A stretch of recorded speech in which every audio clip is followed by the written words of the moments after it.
हाँ, अब आवाज़ चेक कर लो। हेलो। लाइव है। हाँ। नमस्कार मित्रों, उम्मीद करता हूँ आप सभी अच्छे होंगे। एक बार कमेंट करिएगा, हम लोग ऑडिबल विजुअल दोनों ठीक से, कोई प्रॉब्लम तो नहीं है। आवाज़ आज तो क्लियर है, आज कोई दिक्कत तो नहीं है बेटा। सभी लोग कमेंट करें। आप सब कैसे हैं? आपकी स्ट्रेटेजी के आधार पर तैयारी कर पा रहे नहीं कर पा रहे हैं? आकाश गुप्ता, विदेशी, Shubham, all clear, thank you for applying. तो चलिए आज की चर्चा को हम लोग प्रारंभ करते हैं। तो यूपीएससी की इस बेला पर सभी का हार्दिक स्वागत है। आज हम चर्चा करेंगे किस तरीके से जीएस के सेकंड पेपर को प्रीलिम्स में क्वालिफाइंग किया जाए और किन किन विशेष बातों का विशेष ध्यान दिया जाए। ऐसे कौन से टॉपिक हैं जहां से प्रत्येक वर्ष जो प्रश्न हैं वो आते ही आते हैं, इन सब पे हम डिस्कशन करेंगे। एक बार सभी लोग कमेंट कर दीजिएगा, हम लोग सेशन को स्टार्ट करते हैं। सब कैसे हैं एक बार कमेंट करें सभी लोग। आपकी यात्रा जो ये जर्नी है लवासना की कैसी चल रही है ना? तो मुस्कुराहट के साथ इस यात्रा को हम प्रारंभ करते हैं। ठीक है सर, ओके स्टार्ट करते हैं। देखिए आज हम डिस्कशन करेंगे, जैसा कि जानते हैं कि ओजांग सर के द्वारा इनोवेशंस की जो एक प्रणाली लगातार चलती रही है, तो आप एक अनभिज्ञ तरीके से ये देख पा रहे होंगे कि सी सेट का बैच भी मेरे द्वारा 99 रुपीज़ में रखेगा हो रहा है। तो जिन लोगों ने अभी इनरोल नहीं कर पाए हैं किसी कारणवश, तो इनरोल कर लीजिएगा। आप ये मान के चलें कि अगर मैं क्लास लेने आ रहा हूँ तो 99 में सी सेट का कंप्लीट बैच आपको मिल रहा है जो मेरे द्वारा, तो एक ट्राई तो बनता है ना। क्योंकि मैं हमेशा यही कहता हूँ कि आपको मैथ्स में फॉर्मूले से क्वेश्चन नहीं करना है, कोई ट्रिक को नहीं जानना है, या कंप्रीहेंशन को जो दायरा है उसको कैसे रेडी करते हैं इसके बारे में जानेंगे। रीजनिंग के लिए कौन कौन से कंसेप्ट हैं उनको जानेंगे। बहुत सारे बच्चे, प्रत्येक 10 से 12 हज़ार बच्चे ऐसे होते हैं जो प्रीलिम्स के अंतर्गत जीएस के फर्स्ट पेपर में अच्छे नंबर ले पाते हैं, लेकिन सीसेट में कम नंबर होने के कारण क्या करते हैं, वो मेंस में पार्टिसिपेट नहीं कर पाते हैं। सोचिएगा, क्वालिफाइंग पेपर नेचर का होने के कारण भी आप उसको पास नहीं कर पा रहे, तो कहीं ना कहीं एक डेडलाइन है। तो डेडलाइन को दूर कैसे करें, इन सब के बारे में डिस्कशन करेंगे। तो आज 3-4 पॉइंटों पे हम डिस्कशन करेंगे किस तरीके से अपने दिमाग की सोच को बिल्ड करने के उपरांत सीसेट क्वालिफाई करें, और साथ में जानेंगे किन किन विशेष टॉपिकों पर हम विशेष ध्यान देना चाहिए जहां से प्रत्येक वर्ष में यूपीएससी प्रश्न बनाता है। अगर वो टॉपिक ध्यान रखना आपको चल जाए पता, तो आप हो सकता है कि उनको बेहतर तरीके तैयार कर पाएंगे। क्योंकि यूपीएससी के सिलेबस के अकॉर्डिंग जो किताबें आपके दिमाग में हैं, या जो आपने किताबें परचेज कर रखी हैं, जो नोट्स इकट्ठा कर रखे हैं, जो कोचिंग से आपसे इनरोल हो रखा है, क्या सभी कुछ आ रहा है एग्जाम में? नहीं आ रहा ना। क्यों? क्योंकि जो कुछ मेन ऐसा कोर एरिया होता है जहां से प्रत्येक वर्ष प्रश्न आते आते हैं, इनके बारे में हम डिस्कशन करेंगे। तो एक बार सभी लोग कमेंट करें, क्या आप तैयार हैं आज की चर्चा के लिए? मुस्कुराहट के साथ एक बार कमेंट करें, उसके बाद हम लोग आगे चीजें रन करते हैं। एक बार कमेंट करें सभी लोग बेटा। क्या करेंगे इसके बारे में जान लेते हैं। पहले हम जानेंगे कि जो सी सेट का पेपर है, GS2 पेपर जिसको हम लोग कह सकते हैं, इसके सिलेबस के बारे में मैंने कल भी डिस्कशन किया था। आज भी थोड़ा डिस्कशन करेंगे कि इसकी मूलभूत बातों का किन किन का ध्यान रखा जाए। साथ में जानेंगे ऐसे कौन कौन से इंपॉर्टेंट टॉपिक हैं जिन टॉपिकों पर हम विशेष ध्यान देने के उपरांत सीसेट को इजीली हम क्वालिफाई कर सकते हैं। साथ में हम जानेंगे कि सीसेट के अंतर्गत एक वर्ड आता है कि हम टाइम मैनेजमेंट कैसे करें। टाइम मैनेजमेंट का मतलब है कि हम उसको पढ़ें कब से, कितने आवर पर डे पढ़ें, कितने घंटे हम वीक में पढ़ें, कितने घंटे हम एक मंथ में पढ़ें, या कितने घंटे के अंतर्गत हम सीसेट को क्लियर कर सकते हैं। उसके उपरांत जानेंगे कि इसमें कितना स्कोर करना उचित रहता है, कि हमें 80 क्वेश्चन से 80 क्वेश्चन सही करने हैं, या 80 क्वेश्चन के अलावा हमें एग्जाम के समय में कितने क्वेश्चन को टिक करके आना चाहिए, या कंप्रीहेंशन के पार्ट को हम कैसे रेडी करें, या मैथ्स के पार्ट को कैसे रेडी करें, या मैथ्स में कितना स्कोर करके आए, रीजनिंग में कितना स्कोर करके आए, या जीएमए में कितना स्कोर करके आए, इन सब के बारे में जानेंगे।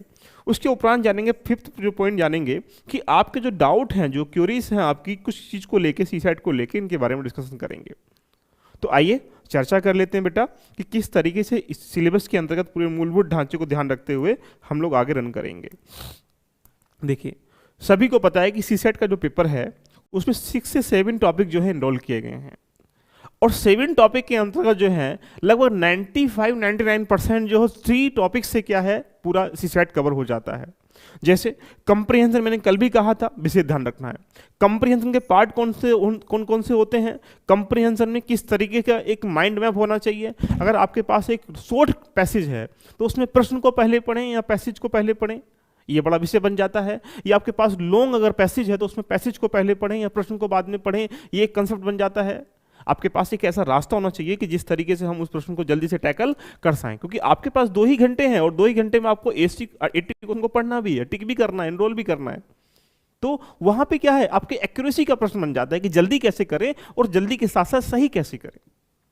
नंबर 2, जो हमारे पास कम्युनिकेशन स्किल्स है या इंटरपर्सनल स्किल्स है उसके बारे में जानेंगे। हालांकि इससे 2016 के उपरांत कोई प्रश्न नहीं आया है, लेकिन फिर भी जानेंगे हम पूरे टॉपिक में कि कैसे कैसे पढ़ते हैं। लॉजिकल एंड एनालिटिकल रीजनिंग क्या होती है, सोचने की क्षमता। रीजनिंग क्या है, एक तर्क है।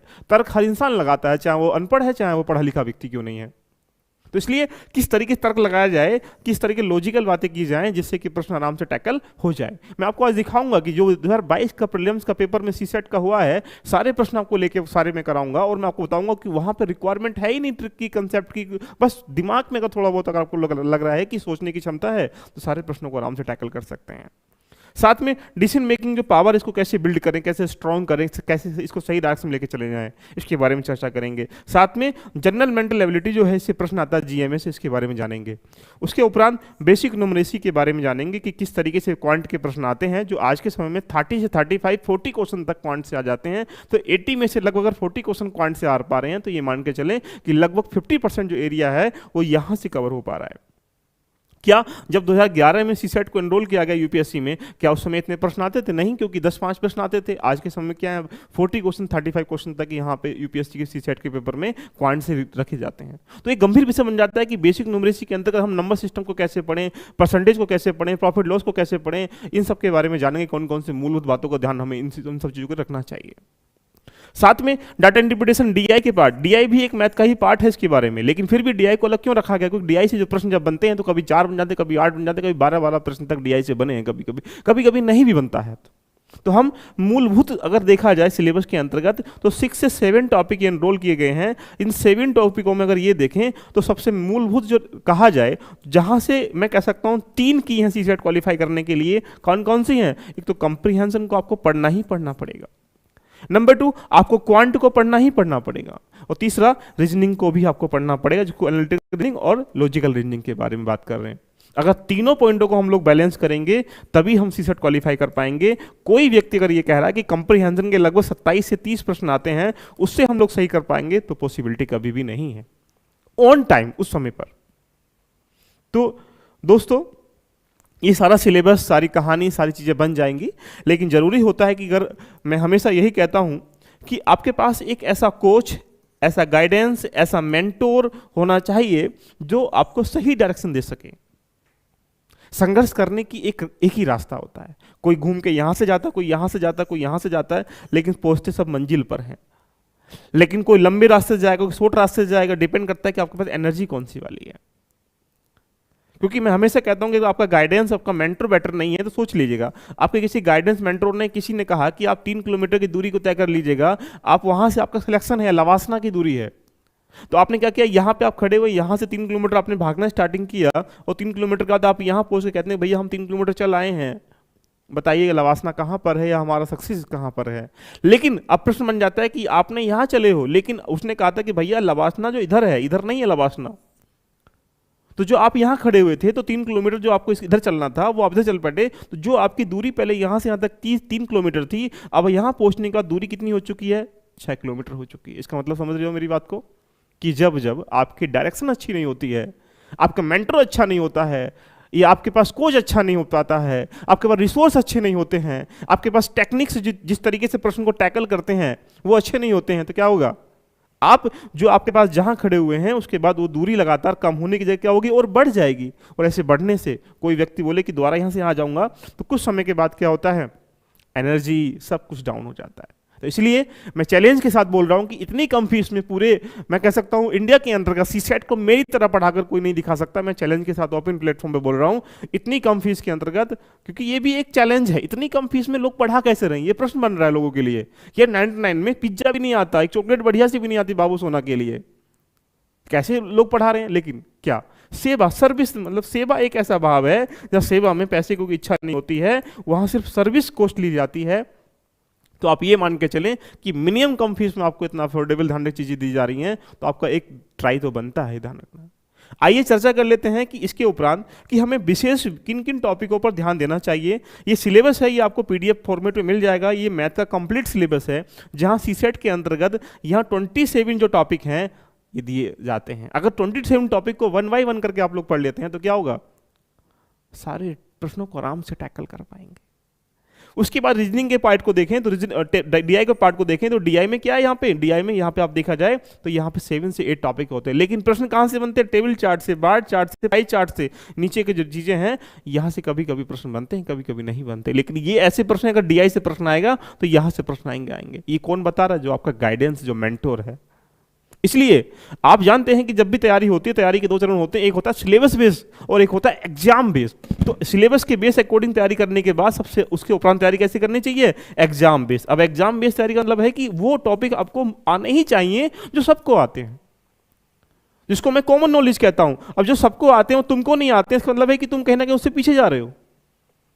और जो सबको नहीं आते, तुमको नहीं आते, कोई दिक्कत का विषय नहीं, सबके लिए एग्जाम वही है ना। इसलिए एग्जाम की तैयारी 2 तरीके से करना चाहिए कि पहले सिलेबस अकॉर्डिंग करनी चाहिए, और सिलेबस जब आपने पूरा पढ़ लेंगे उसके बाद आपको एग्जाम बेस्ड तैयारी करना चाहिए। इसका मतलब है कि आपको वो टॉपिक और एरिया नोट करने पड़ेंगे जहां से प्रश्न आते ही आते हैं, ध्यान रखना।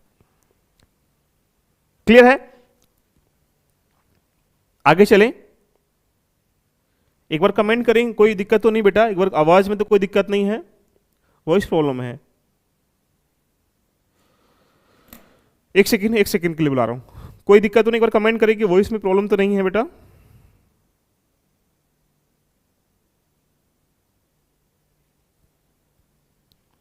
वॉइस क्लियर है? वॉइस इशू है? एक सेकंड। तो मैं कह रहा हूं कि रीजनिंग के पार्ट को हम लोग ये सबको पीडीएफ फॉर्मेट में मिल जाएगा, फॉर्मेट मिल जाएगा कि 22 टॉपिक जहां रीजनिंग के प्रश्न आते ही आते हैं, देखिएगा। तो इन चीजों को हमें करना, क्या करना है, रेडी करना है। उसके बाद अगर देखें तो रीजनिंग के उपरांत यहाँ पे लॉजिकल रीजनिंग से, एनालिटिकल रीजनिंग से ये टॉपिक है, इनको रेडी करना है। पीडीएफ फॉर्मेट मिल जाएगी आपको, ये टॉपिक है, इसको मैं सिलेबस कह सकता हूँ। एक सिलेबस तो ये रहा जो मेन टॉपिक को हमने रेडी कर लिया। एक सिलेबस वो होता है जो क्वांट का, क्वांट में कितने टॉपिक होते हैं उसको रेडी कर लिया। वो इस प्रॉब्लम बता रहे हैं बच्चे। एक बार बेटा एक बार अटेंड करें कि बताएं कोई दिक्कत तो नहीं वीडियो में, वॉइस क्लियर तो है?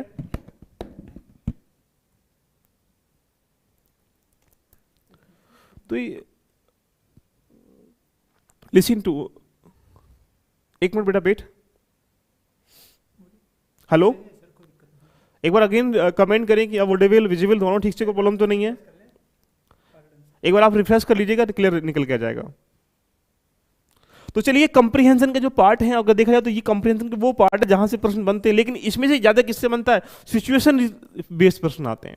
तो ये एक सिलेबस है जहां से मैं कह सकता हूं कि प्रीलिम्स के जीएस2 में प्रश्न आते ही आते हैं। लेकिन सबसे अधिक प्रश्न कहां से आते हैं, इंपॉर्टेंट टॉपिक की अगर सेकंड पॉइंट की हम लोग बात करेंगे, वो टॉपिक हैं जिनको मैं मैथ्स के क्वांट के रूप में कह सकता हूं कि वो टॉपिक है क्वांट के जहां से प्रत्येक बार प्रश्न आते हैं। जैसे एससीएफ से प्रश्न आएगा ही आएगा, क्योंकि नंबर सिस्टम एक ऐसा अपने आप में आधार है जहां से प्रश्न प्रत्येक वर्ष बनता ही बनता। दिखाऊंगा आपको आज 2022 का पेपर कि प्रश्न कैसे आए हैं और उनको करना किस तरीके से चाहिए। देखिए, फिर रेशियो प्रोपोर्शन से प्रश्न आना ही आना है, मिक्सचर से प्रश्न आना, तो ये चीजें भी आपको पीडीएफ फॉर्मेट में मिल जाएंगी। यहां से टाइम डिस्टेंस से प्रश्न आना है, टाइम एंड वर्क से प्रश्न आना है, एवरेज से प्रश्न आता है, परमुटेशन कॉम्बिनेशन से प्रश्न आता है, वेन डायग्राम से प्रश्न आता है, प्रोबेबिलिटी से प्रश्न आता है, नंबर सीरीज से प्रश्न आता है, परसेंटेज से प्रश्न आता है, क्लोक एंड कैलेंडर से प्रश्न है, प्रॉफिट लॉस से प्रश्न है, लाइनर इक्वेशन से प्रश्न है, ज्योमेट्री और प्रॉब्लम एज से प्रश्न है। ये लगभग 10 से 12 टॉपिक ऐसे हैं जहां क्वांट के रूप में प्रश्न आने की संभावना अधिक रहती है, जहां से प्रत्येक वर्ष आता ही आता है। क्लियर है बेटा? तो मैं ये कह सकता हूं कि जब तक आप इंपोर्टेंट टॉपिक को नोट नहीं कर पाएंगे तब तक चीजों को मैनेज नहीं कर पाएंगे, क्योंकि ऐसे वो टॉपिक जो प्रत्येक वर्ष आने ही आने हैं वो तो आपके रेडी होने ही चाहिए। अगर वही रेडी नहीं, ध्यान रखना, तो आप समझ के बैठ लीजिएगा जिन लोगों ने सबको आते हैं आपको वो नहीं आता, तो आप उनसे क्या है, स्थिति में डाउन है। वॉइस कट हो रही है बेटा। तो ये इंपोर्टेंट टॉपिक की अगर हम लोग चर्चा करें तो मेनली कहा जाए कि इसमें ऐसे टॉपिकों को हम आपके सामने लेके आएंगे जहां से प्रश्न प्रत्येक वर्ष बनता है और बनेगा। अब प्रश्नों को करते कैसे हैं इनके बारे में हम लोग आपसे डिस्कशन करेंगे।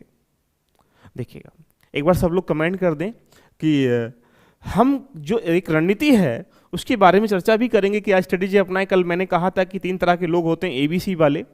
ए वाले क्या करें, बी वाले क्या करें, सी वाले क्या करें, इन सबके बारे में डिस्कशन हम लोग कल कर रहे थे। लेकिन आज हम लोग ये चर्चा करेंगे कि किस तरीके से हम लोग बेसिकली प्रश्नों को टैकल करना चाहिए। जैसे आपके सामने एक प्रश्न आ चुका, देखिएगा, सभी लोग इसका आंसर देने का प्रयास करें।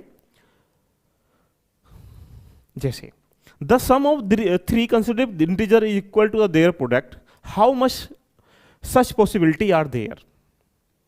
इस प्रश्न का आंसर कौन देगा? सारे प्रश्न जितने भी हैं वो एग्जाम में आए हुए मैं आपके सामने प्रेजेंट कर रहा हूं, क्योंकि आप ये जान पाओ कि सीसेट को पढ़ना कैसे चाहिए। कहीं भी पढ़िएगा, किसी से भी पढ़िएगा, लेकिन आप कम से कम ये जान लीजिएगा कि हम जो पढ़ पा रहे हैं वो एग्जाम के लिए इंपॉर्टेंट है या नहीं, एग्जाम में आएगा नहीं आएगा। कहीं ऐसा तो नहीं इस तकनीकी भरे दौर में आप उस दुनिया को पढ़ पा रहे हो जिसको दुनिया से आपका कोई मतलब नहीं है। क्या आंसर इसका बताइएगा? बहुत सारे बच्चे सी आंसर दे रहे हैं, ओनली 3, ओनली 1, ओनली 2। बताएं सब लोग, ओनली बी, सब लोग दीजिएगा।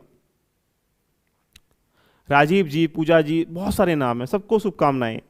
यूपीएससी की इस मधुर शाला में आप एंजॉय करें और यात्रा करते करते एंजॉय करें, और जब जिस दिन आप पूरी हो जाएगी तो वो एंजॉय का जो पल है वो एकदम गुब्बारे की तरफ फूट जाएगा। देखिएगा, अब इस प्रश्न के लिए बहुत सारे बच्चे नंबर सिस्टम पढ़ेंगे, मैथ्स को पढ़ेंगे, रीजनिंग को पढ़ेंगे, लेकिन नहीं, ये है तो ये है, ध्यान रखना। अगर दिमाग नहीं आपके अंदर, सोचने की क्षमता नहीं है, तो क्या तर्क लगाना? तर्क लगाने के लिए दिमाग चाहिए। देखिएगा, अब जैसे क्या बोल रहा है, 3 क्रमागत पूर्णांकों का योग उनके गुणनफल के बराबर है, ऐसी कितनी संख्याएं, संभावनाएं हैं? इस प्रश्न का किसी टॉपिक से मतलब ही नहीं है। लोग टॉपिक पढ़ाते हैं, रीजनिंग पढ़ाते हैं, मैथ्स पढ़ाते हैं, दिमाग को नहीं पढ़ा पाते आज तक। यार देखो, समझते हैं ऐसे कितनी संभावनाएं हैं। ये कितनी संख्या बोल रहा है? 3 क्रमागत।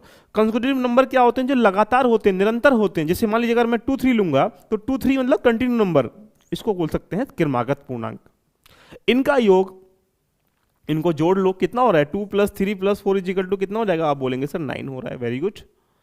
अब मैं अगर इनकी 2 + 3 + 4 की मल्टीप्लाई करूंगा तो आप ये कह पा रहे होंगे 2 3 6 4 कितना हो जाएगा बेटा? 24। तो ये सेम तो नहीं आ रहा। तो यहां अगर दिमाग थोड़ा सा भी लगाने का प्रयास करें तो दिमाग में एक वर्ड बन पड़ा होगा कि अगर 1 2 3 एक पेयर है, और इस पेयर में अगर 1 की मल्टीप्लाई 2 से करें, 2 की 3 से करें, तो कितना आ रहा है बेटा? 6 आ रहा है। और 1 + 2 + 3 को ऐड करेंगे तो कितना आ रहा है? 6 आ रहा है। तो यानी बराबर आ रहा, नहीं आ रहा? देखिए, इनका जो प्रोडक्ट है और यहां का इनका जो सम है वो क्या आ रहा है? इक्वल आ रहा है। इसका मतलब क्या है कि यहां सिर्फ 1 से लेकर 1 लाख, 10 लाख, 20 लाख, 50 लाख, 100 लाख, कितना ही ले लीजिएगा, ऐसा एक ही पेयर है, एक ही संभावना है जिनका सम और प्रोडक्ट जो है इक्वल आएगा। वो क्या पेयर है? 1 2 3। इसका मतलब क्या है? कितनी संभावनाएं हैं? ओनली 1 पॉसिबिलिटी है कि इनका सम आंसर आ जाए। इसका आंसर क्या, ध्यान रखना, ए है। सोचिए, दिमाग लगाने की आवश्यकता पड़ी या किताब पढ़ने की आवश्यकता पड़ी? इसके लिए नंबर सिस्टम को जानने की आवश्यकता पड़ी? नहीं ना। रीजनिंग को पढ़ा? नहीं ना। सारे प्रश्न 2022 का प्रश्न है, मैं अपने घर से अपने प्रश्न नहीं लाया, एक भी प्रश्न घर से नहीं पढ़ाऊंगा। जो व्यक्ति, जो विद्यार्थी जो अपने घर से लेके आता है, दिमाग से लेके आता है, यूपीएससी क्या चाहता है तुमसे, उसके अकॉर्डिंग आप पढ़ाई कर लीजिएगा ना, तो आप दोगे उसको वही जो वो चाहता है ना। डिमांड कर रहे हो, बच्चे कह रहा है कि मुझको पानी पीना, उसको दे रहे हो तुम, ध्यान रखना कुछ और, तो कैसे वो बच्चा संतुष्ट हो पाएगा? क्लियर है बेटा? तो इस तरीके से हम सीसेट को पढ़ेंगे कि देखने सारे प्रश्नों कैसे करेंगे। मैं कहूं तो तुम्हें 10 मिनट में, ध्यान रखना, जादूगर की ट्रिक बता दूंगा कि ऐसे कर लो सीसेट क्वालिफाई को। बाबा रामदेव की घुट्टी नहीं है, बाबा 112 साल की गुड़िया की घुट्टी नहीं है कि पी लो कि बड़ा हो जाएगा। इसमें बस इसको बढ़ाना है मेरे साथ। ये जितना तुम बढ़ाओगे, ध्यान रखना, जितना तुम इसको बढ़ाओगे उतना सोचने की क्षमता आपकी बढ़ेगी। आर्टिकल पढ़ोगे न्यूज़पेपर में तो क्या होगा? वहां सोचने की क्षमता बढ़ेगी। कोई आर्टिकल, कोई टॉपिक पढ़ेंगे सब्जेक्ट में तो वहां सोचने की क्षमता बढ़ेगी। यही चीज तो आपके यूपीएससी चाहता है आपसे। चलते हैं आगे, आनंद के साथ पढ़ाई करेगा, बहुत मजा आने वाला पूरी क्लास में। देखिएगा, अगला क्वेश्चन आपके सामने ये रहा बेटा, इफ 15 × 14 × 13 × 12 इज इक्वल टू कितना 1 तक गया है? 3m × n। ये 3 की पावर m हो जाएगा, ये actually understand, 3 power m × n। पूछा है where m and are the positive integer then what is the maximum value of m। कितना अच्छा क्वेश्चन दिया देखिए इसने।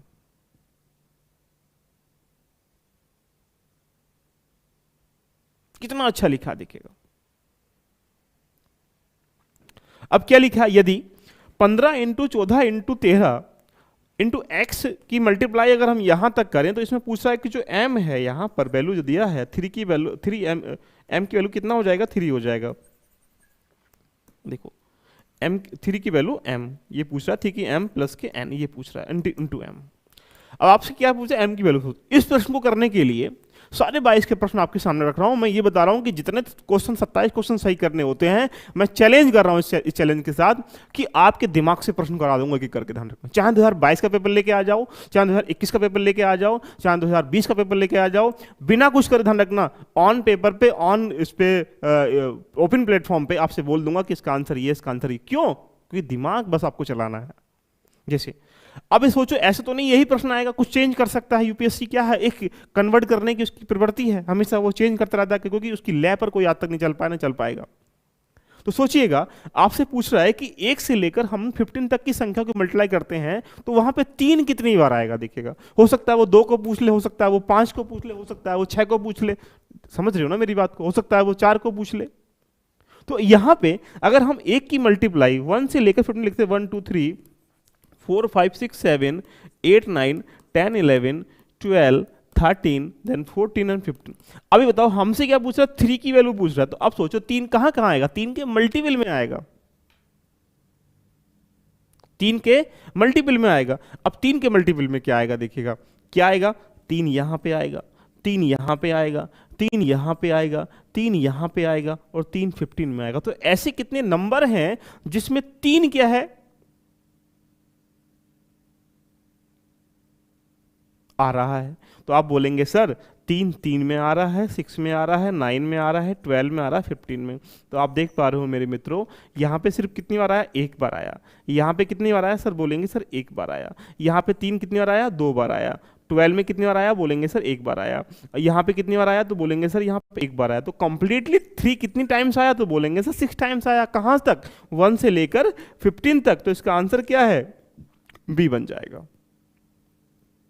बताओ, कुछ करना है, नहीं करना है ना, इसका उपयोग करना है।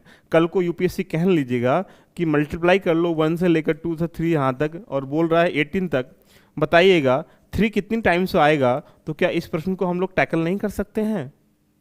बहुत आराम से कर सकते हैं।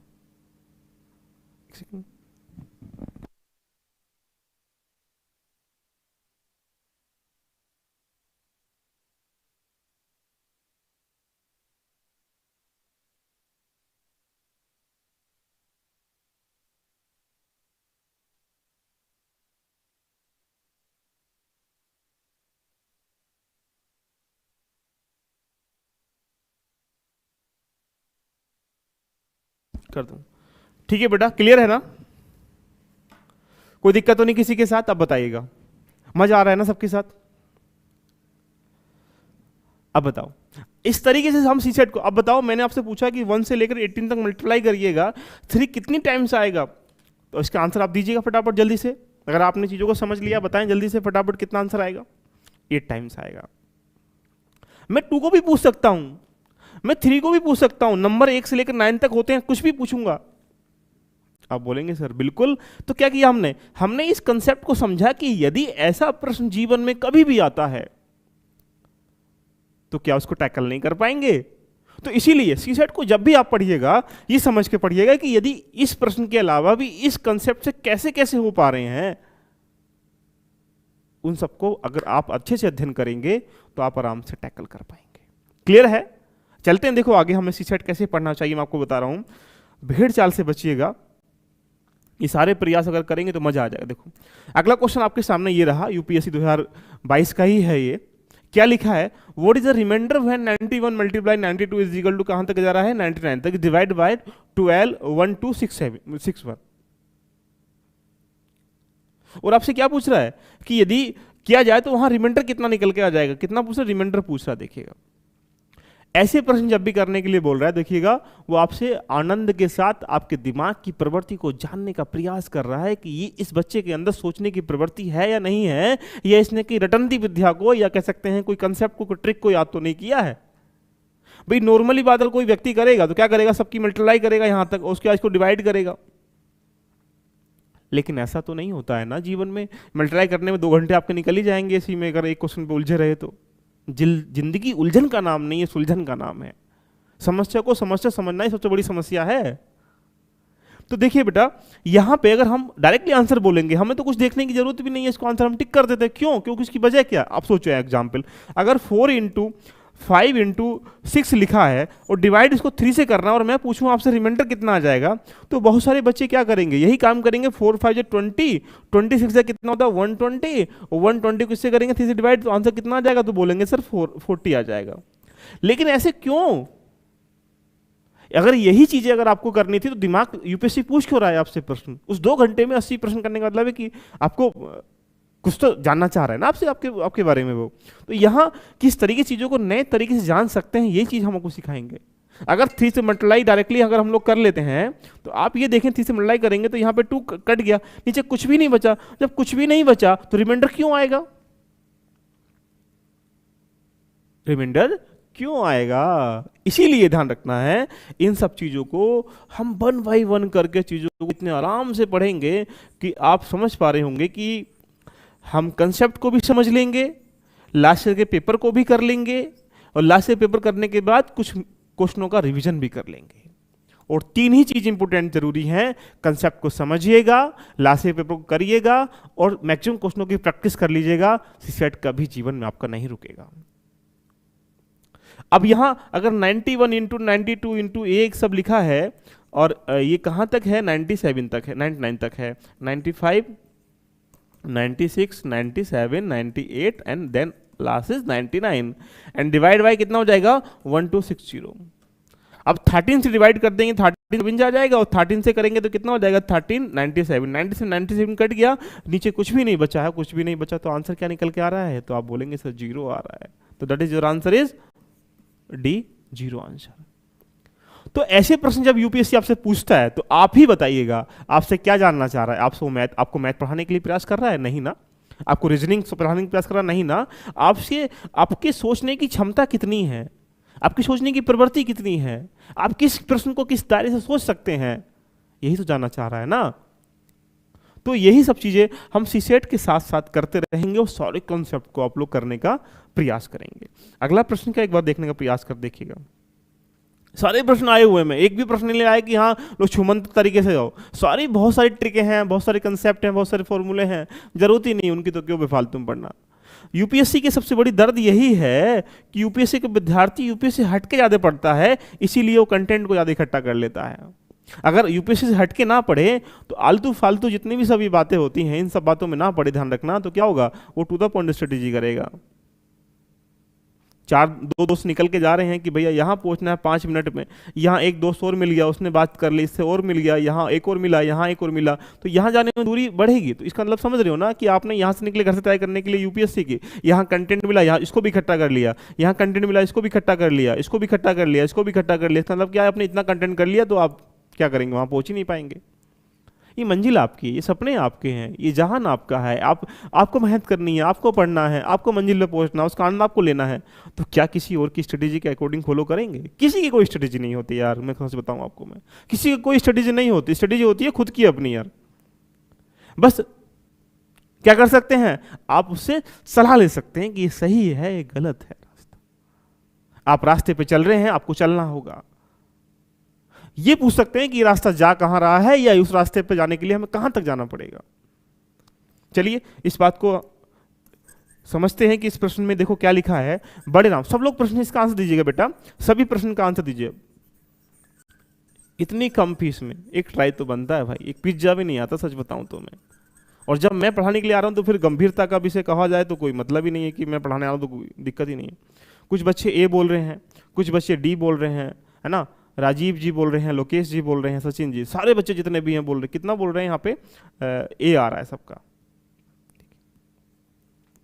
मैंने पहले कहा था, मैं अभी भी कह रहा हूं, यूपीएससी आपके दिमाग के तर्क को जज करने का प्रयास कर रहा है। दुनिया पढ़ रही है यूपीएससी। दुनिया मतलब भारत की दुनिया। सबको पता है आज के समय यूट्यूब की दुनिया में क्लिपिंग ने लगातार बच्चों के बढ़ते हुए क्रेज को लगातार पनपाया है, लेकिन उनकी जो एनर्जी है एक कोल्ड ड्रिंक की तरह, ढक्कन की तरह है। उसको खोलते हैं तो एकदम फूं जाता है और उसके बाद वो डाउन हो जाता है। तो ऐसे बच्चे आते हैं फील्ड में यूपीएससी तैयारी करने के लिए। क्यों? क्लिपिंग देख के, उसकी शान शोहरत को देख के। लेकिन डेडिकेट लगातार उनका क्या होता है, कंटेंट लगातार घटती चली जाती है। क्यों? क्योंकि उनके अंदर से वो मोटिवेशन नहीं आ पाया तक हम आईएएस बनना है। देखो, 20 men 20 women can do a piece of work in 30 days. In how many days can 12 men and 24 women do the same piece of work? 12 पुरुष और 12 महिलाएं एक काम को 30 दिन में कर सकते हैं। 12 पुरुष और 24 महिलाएं समान कार्य करने में कितना समय लेंगी, ये आपसे क्वेश्चन पूछा गया। मेरे मित्रों, सभी प्रश्न का इसका आंसर देने का प्रयास करें। मुझे उम्मीद होगा कि अगर आप इस प्रश्न का आंसर देंगे तो लगेगा कि आपने यूपीएससी की एक यात्रा की जो जर्नी है पहली वाली, उसमें पहला कदम रख दिया है। क्यों? ये जितने भी प्रश्न आपको मैं दिखा रहा हूं, और जितने प्रश्न 2022 में आए हैं, 21 में आए हैं, 20 में आए हैं, उनमें मैथ का, रीजनिंग का, कंप्रिहेंशन का रोल है ही नहीं यार। लोगों ने डरा रखा है कि लो रट लो फॉर्मूला, ये ट्रिक का, ये कंसेप्ट का, ये उसका। दुनिया में यार ये काम करने के लिए कुछ और दुनिया है ना, उसके लिए और एग्जाम पड़े हुए हैं ना। वहां भी ये करोगे तो फिर कैसे काम चलेगा, है ना। सब लोग बच्चे ये बोल रहे हैं। देखिए मेरे प्यारे दोस्तों, बड़े प्यार से समझने का प्रयास करना। यहां लिखा है 20 मैन, 20 क्या है, 24 मैन है, ठीक है। 24 क्या है, मैन है, प्लस क्या है, 12 वुमेन है। Can do a piece of work in 30 days, right, कोई दिक्कत नहीं है। आफ्टर दैट आपसे पूछ रहा है 12 मैन प्लस के 24 वुमेन कितने दिन में करेंगे, ये आपसे पूछ रहा है।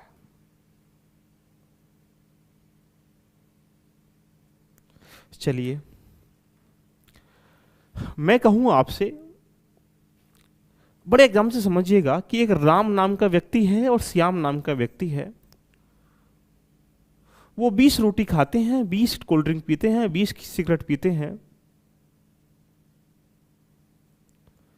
और मैं पूछूं आपसे थोड़ी देर के बाद कि एक रमेश नाम का व्यक्ति है, एक सुरेश नाम का व्यक्ति, राम और श्याम के अलावा राम और सुरेश नाम के व्यक्ति हैं, इस काम को करने में कितना समय लेंगे, या इसे वहां 20 पीते तो कितना पिएंगे। बड़े लॉजिकल वर्ड से समझिएगा कि जब अगर हम ये बताएं कि राम और श्याम यहां 20 पीते हैं या 20 खाते हैं, जो भी कुछ आप मान लेते हैं, तो आप ये देख पा रहे हो हमें ये नहीं पता है कि इफिशिएंसी कितना है। पर आवर, पर डे, पर वीक, पर आवर, जो भी लिखा है इसमें क्या है, दिन लिखा है, तो वहां पर डे की कैपेसिटी कितना है करने की, आपको पता है भाई। एक आदमी या एक पुरुष कितना करता है, यहां पे एक महिला या एक पुरुष कितना करता है वनडे में काम, क्या आपको पता है? बोलेंगे सर नहीं पता। अगर मैं आपसे पूछूं यहां पे 24 man and 12 women can do a piece of work 30 days, right. आपसे पूछ रहा है 12 man and 24 women can do a piece of work, तो आप बोल रहे हैं सर हमें एक मैन की कैपेसिटी का पता ही नहीं वो कितना करता है, और एक वुमेन की कैपेसिटी का पता ही नहीं वो कितना करता है, तो क्या इसका आंसर निकाल पाएंगे? क्या आपके पास डाटा है? भाई एक मैन अगर एक दिन में मैं कहूं कि एक काम करता है और एक वुमेन आधा काम करती है, ये तो मान तो लिया ना हमने। तो जब आपको इफिशिएंसी ही नहीं पता, तो क्या उसका आंसर निकालना पॉसिबिलिटी है? बोलेंगे सर नहीं, कैसे निकाल सकते हैं? कि अगर मैं बोलूं कि what is the capacity of या what is the efficiency of man and women, man और वुमेन की इफिशिएंसी का रेशियो क्या है, तो आप बोलेंगे 1:2 लिखें या 2:3 लिखें या 4:3 लिखें, क्या लिखें हमें पता ही नहीं है। अगर ये दिन यहां दिए गए होते तो वहां से हम कैलकुलेशन कर लेते, आंसर निकाल लेते, लेकिन नहीं निकाल सकते। क्यों? क्योंकि हमें मैन और वुमेन की इफिशिएंसी का, कैपेसिटी का मतलब उनकी कार्य करने की क्षमताओं का ही नहीं पता कितना कितना करते हैं वनडे में। तो यानी डाटा इज इनसफिशिएंट या डाटा अपर्याप्त है। तो क्या निकाल पाएंगे? अच्छा बताओ इस प्रश्न में क्या कर रहा है यूपीएससी? कोई प्रश्न पूछ रहा है आपसे? लॉजिकल बातें आपसे करना चाह रहा है, तर्क वाली बातें करना चाह रहा है कि आपके दिमाग में कुछ, इस भेजे में, इस दिमाग की मस्तिष्क में कुछ सोचने की प्रवृत्ति है या नहीं है।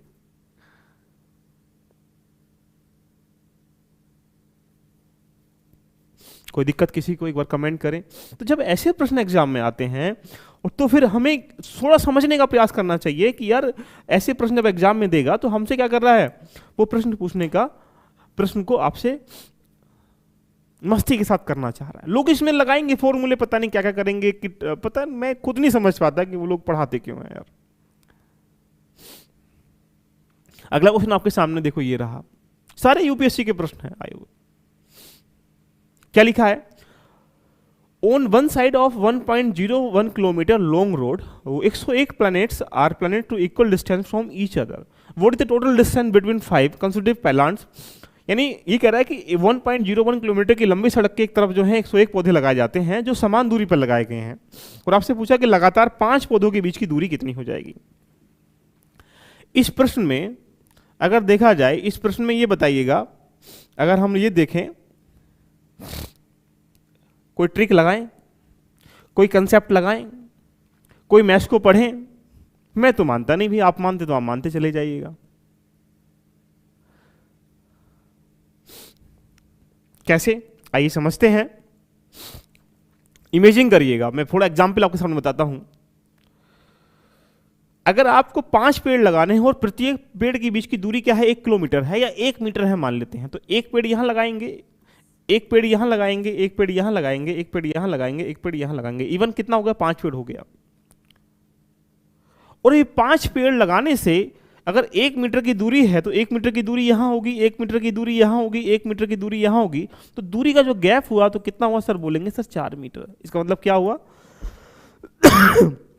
5 पेड़ लगाने से एक का मतलब क्या है, उनके बीच का गैप निकल के आ जाएगा। क्यों, समझ पा रहे हैं ना, तर्क लगाना, दिमाग लगाना, क्योंकि स्टार्टिंग जो की है उसके बीच का कोई गैप नहीं है। तो यहीं से अगर हमने प्रश्न को यहां देखा गया तो आप थोड़े सोचने का प्रयास करिएगा। 1.01 किलोमीटर की दूरी है, अगर इसको मीटर में कन्वर्ट करेंगे तो आप भी कह सकते हैं 1000 से मल्टीप्लाई कर लेंगे, क्योंकि हमारी दूरी क्या है, इसमें 101 पौधे लगाए गए हैं। तो अगर यहां मीटर की बात करेंगे तो 1010 मीटर क्या आ जाएगा, इसका दूरी आ जाएगा, कहां से कहां तक, यहां से यहां तक। कितने पौधे लगाए जाएंगे, तो आप बोलेंगे सर यहां से 101 पौधे लगाए गए हैं, कितने मीटर में, 1010 मीटर में। तो एक पौधे के बीच का गैप कितना हो जाएगा, तो आप बोलेंगे सर यहां से एक पौधे के बीच का जो गैप, सॉरी 101 पौधे लगाए गए हैं तो गैप कितना होगा, तो बोलेंगे सर 100 गैप हो जाएंगे, क्योंकि लास्ट वाला, स्टार्टिंग वाला गैप नहीं होगा। तो अगर 1010 में 100 गैप हो रहा है तो आप ये कह पा रहे होंगे कि एक जो गैप होगा एक पौधे में, दोनों के बीच में, वो 10.1 का होगा। बिल्कुल सही बात है सर, 10.1 का होगा, बिल्कुल सही बात है, क्योंकि अगर 101 में से 100 ही तो गैप होंगे ना, और 100 गैप में अगर हम 1010 मीटर की दूरी को डिवाइड करेंगे तो कितना आ जाएगा, क्या आ जाएगा, आप बोलेंगे सर 10.1 मीटर आ जाएगा। और 10.1 मीटर एक पौधे के बीच में है, आपसे बोल रहा है कि 5 पौधे लगाने हैं। तो बड़ी मोहब्बत से, आनंद के साथ देखिएगा, 10.1, 10.1, 10.1, 10.1, आंसर कितना आ गया बेटा, 40.4। ये क्या है, 5 पौधों के बीच का गैप है। इसके लिए आपको मैथ पढ़ना है, रीजनिंग को पढ़ना है, कंप्रीहेंशन को पढ़ना है नहीं ना। क्यों, क्योंकि ये दिखा रहा है आपको बार बार, यूपीएससी हमेशा ये कह रहा है, ध्यान रखना, कि तुमको ना है, तुमको अपने दिमाग की जो तरंगे हैं उनको स्ट्रॉन्ग करना है, आपको फॉर्मूलों को स्ट्रॉन्ग नहीं करना है।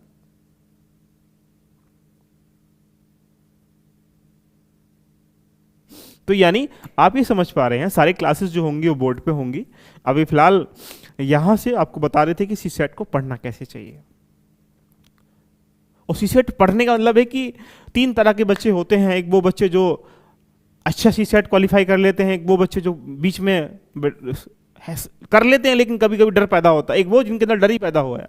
तो तीनों लोगों को कहीं ना कहीं अपने मैनेजमेंट के आधार पर, अपने स्ट्रेटेजी के आधार पर सीसेट को ध्यान में रखते हुए तैयारी करना चाहिए। क्लियर है। तो ऐसे प्रश्न जब एग्जाम में आते हैं तो सोचिएगा वहां से प्रश्न क्या कर रहा है, आप खुद बताइएगा, मुझे इससे कोई मतलब नहीं है, आप ये बताइएगा आपसे क्या पूछ रहा है, आपसे आपके दिमाग की प्रवृत्ति को, अंडरस्टैंडिंग जानने का प्रयास कर रहा है कि आप कितना समझते हैं दिमाग से। लो ये रहा प्रश्न आपके सामने। क्या है, the increase in the price of certain item was 25%, then the price was decreased by 20% and then again increased by 10%. What is the resulting increase in the price? एक निश्चित वस्तु कीमत 25% में वृद्धि की गई है, फिर 20% कमी की गई है, 10% फिर वृद्धि की गई है, तो उसकी इनिशियल वैल्यू जो होती प्रारंभ में, उसकी परिणामी कीमत की कितने % वृद्धि हुई, कमी हुई, आपसे ये पूछ रहा है। देखिएगा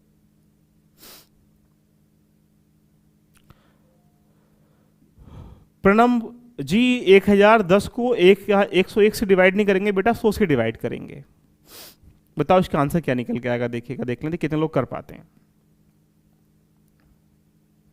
देखें कितने लोग कर पाते हैं। लोग इसमें क्या लगाएंगे, परसेंटेज याद करेंगे, क्या इंक्रीज का है क्या डिक्रीज का है। अरे मर जाओ जहां डूब कर जिसमें थोड़ा बहुत नदी में पानी भी ना हो, है ना। देखो हमेशा किसी भी वस्तु की इनिशियल वैल्यू, स्टार्टिंग वैल्यू जो होती है वो कितनी होती है, 100% होता है। तो अगर किसी वस्तु की वैल्यू 100% है, उसके बाद इंक्रीज कितना किया गया, 25%। तो 25% अगर यहाँ इंक्रीज किया है तो वैल्यू कितना हो जाएगा, आप बोलेंगे सर 125%। यहां तक किसी कोई दिक्कत, बोलेंगे सर नहीं। क्यों, क्योंकि ये हर कोई व्यक्ति, अंधा व्यक्ति, लूला व्यक्ति, हर आदमी कर लेगा। क्योंकि यहां 100 में अगर 25 जोड़ेंगे तो 125 आएगा ही आएगा। फिर वो बोल रहा है कि फिर कीमत में 20% की कमी की गई। तो भाई अगर ये वाली वैल्यू हो चुकी है तो कमी 100 में करेंगे 125 में करेंगे, तो बोलेंगे सर 125 में कमी करेंगे।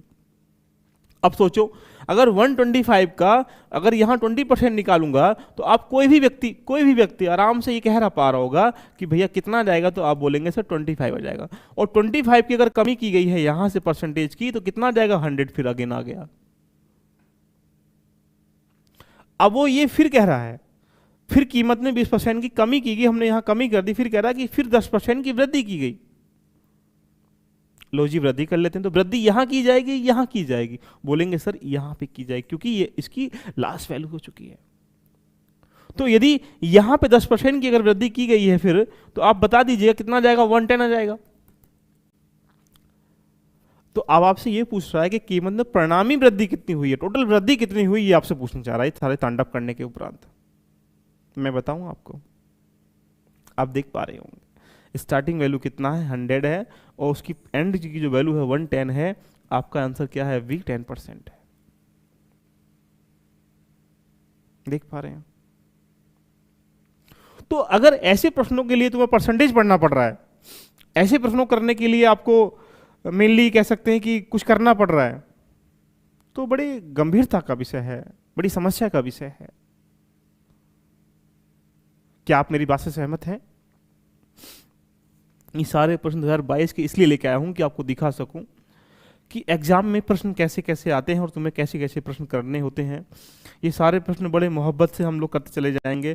कंप्रीहेंशन हो, रीजनिंग हो, कुछ भी हो, सबको ऐसे ही करना है हमको। तो देखिएगा यहां पे एक क्वेश्चन लिखा है, देखो देख लेते हैं। 1 नॉन जीरो डिजिट, यानी जीरो को नहीं लेना है, 1 vowel and 1 consonant from English alphabet in capital or the we use in the forming password such that the password has to start with a vowel and end of the consonant. How many such password can be generate? एक आपको एक ऐसा password generate करना है जहां पे आपको zero को लेना नहीं है, जहां 1 से लेकर 9 तक नंबर हो और जो वोविल हो वो स्टार्टिंग में आए और जो कॉन्सोनेंट हो एंड में आ जाए। देखिए अब पासवर्ड कितने नंबर का होगा, तो उसने बोला है कि यहां 3 चीजें हैं।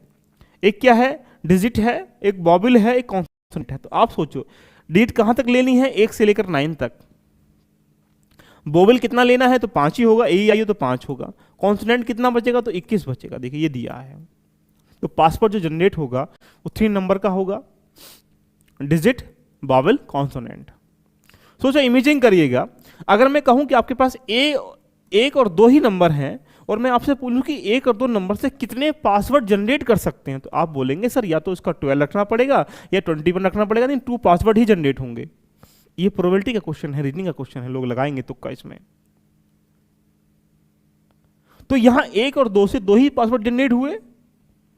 अगर यहां 1 2 3 ले लेता मैं, तो आप क्या कहते हैं, 1 2 3 का मतलब क्या हुआ, 1 2 3 ले लेते हैं, यहां पे 1 3 2 ले लेते हैं यहां पे, ठीक है। उसके बाद कितना 2 1 3 ले लेते हैं, इवन यही तो आप समझ रहे हो ना, 2 1 3 कर लेते हैं यहाँ पे, उसके बाद 2 3 1 कर लेते हैं, उसके बाद 3 कर लेते हैं, 3 कितना था, 3 2 1 हो जाता है, कितना जाता है, 3 1 2 हो जाता है, यानी 6 पासवर्ड हो चुके हैं।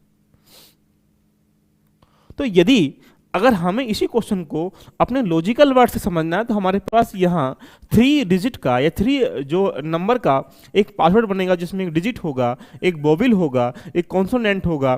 तो देखो इसमें कुछ भी नहीं करना है, आपको क्या लगाना है, थोड़ा दिमाग लगाना है। क्या दिमाग लगाना है, 3 पासवर्ड बनेंगे, डिजिट कितना है 9, 9 को लिख दीजिएगा, मल्टीप्लाई यहाँ कितना 5, 5 को लिख दीजिएगा, मल्टीप्लाई कॉन्सोनेंट कितना 21, 21 को लिख दीजिएगा। इवन अगर तीनों की मल्टीप्लाई हम लोग करेंगे तो कितना निकल के आ जाएगा, यानी 9 की 5 की 21 को मल्टीप्लाई करेंगे तो कितना निकल जाएगा 945। क्या है ये आपका आंसर है, सी आंसर है।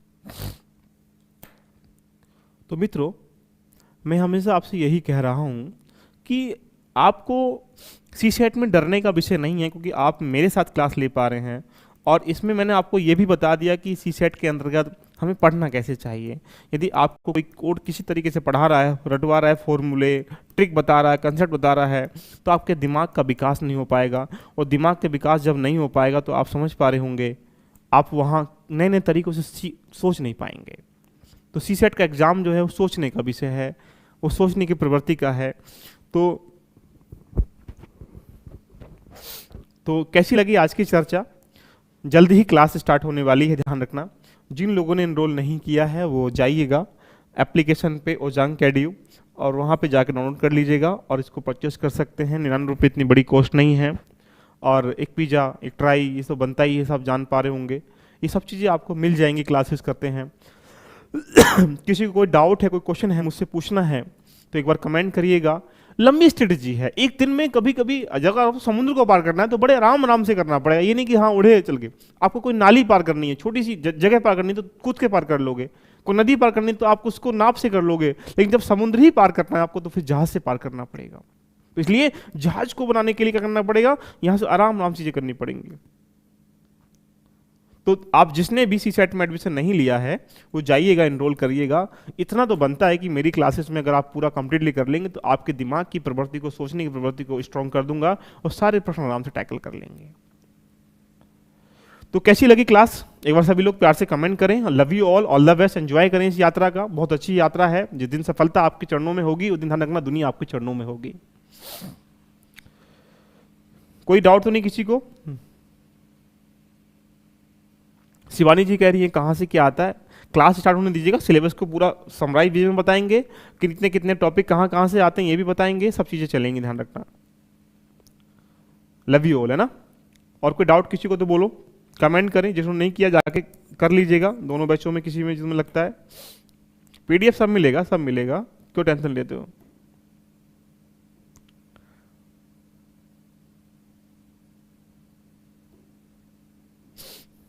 कोई डाउट तो नहीं किसी को?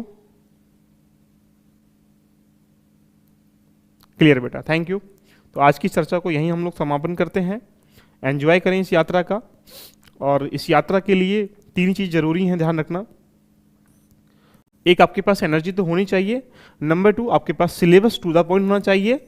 उसके बाद रिसोर्स बेहतर होने चाहिए, और उसके साथ रिवीजन अच्छा होना चाहिए। 3 चीज़ें अगर आप कर लेते हैं अच्छी तरीके से तो किसी भी एग्जाम को क्रैक कर सकते हैं। ठीक है, आज की चर्चा को हम लोग यहीं ऑफ कर लेते हैं।